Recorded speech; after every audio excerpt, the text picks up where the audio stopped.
Kejaksaan Agung menetapkan dan melakukan penahanan terhadap 3 orang tersangka dalam perkara dugaan tindak pidana korupsi tata kelola program makan bergizi gratis (MBG) pada Badan Gizi Nasional tahun 2025 sampai dengan tahun 2026, yaitu DHX Kepala Badan Gizi Nasional, SSX Wakil Kepala Badan Gizi Nasional Bidang Operasional Pemenuhan Gizi, LPX Wakil Kepala Badan Gizi Nasional Bidang Pengembangan Organisasi dan Hubungan Kelembagaan.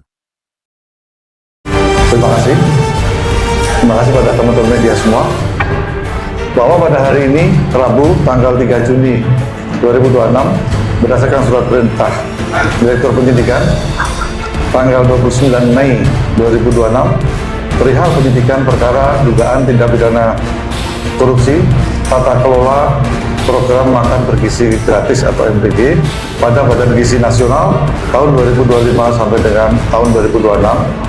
Tim penyidik pada Jampitsus telah melakukan pemeriksaan terhadap beberapa orang saksi, diantaranya adalah 3 orang saksi, yaitu atas nama Saudara DH selaku Kepala Badan Gizi Nasional periode bulan Agustus 2024 sampai dengan 2 Juni 2026, Saudara SS selaku Wakil Kepala BGN Bidang Operasional Pemenuhan Gizi periode 17 September 2025 sampai dengan 2 Juni 2026, dan Saudara LT selaku Wakil Kepala BGN Bidang Operasional Bidang Pengembangan Organisasi dan Hubungan Kelembagaan periode 20 Oktober 2024 sampai dengan 2 Juni 2026. Bahwa setelah melalui serangkaian pemeriksaan tersebut, Saudara DH, Saudara SS, dan Saudara LP sebagai saksi, dan berdasarkan 2 alat bukti yang cukup yang diperoleh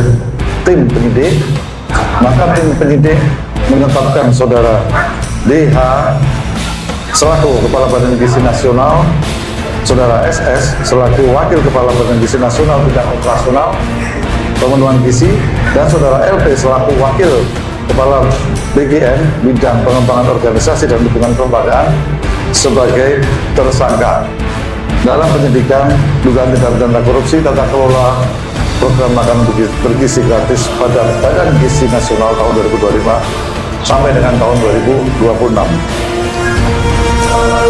Dengan kasus posisi singkatnya adalah sebagai berikut. Bahwa sejak tanggal 6 Januari 2025, pemerintah telah melaksanakan program makan bergizi gratis atau disingkat MBG yang merupakan program prioritas nasional yang diselenggarakan melalui Badan Gizi Nasional dalam bentuk pemberian makan bergizi secara gratis dengan tujuan pemenuhan angka kecukupan gizi atau AGG anak sekolah dengan total anggaran tahun 2025 sebesar 85,27 triliun dan tahun 2026 sebesar 268 triliun yang bersumber dari APBN. Bahwa program MBG tersebut seharusnya dikelola oleh yayasan-yayasan pada setiap sekolah.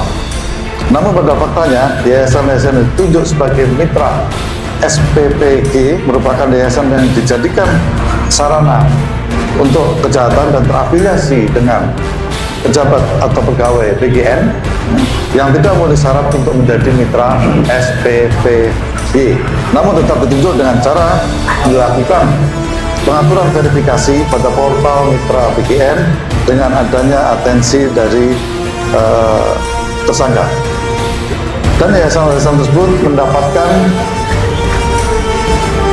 insentif miliaran rupiah ya, setiap hari,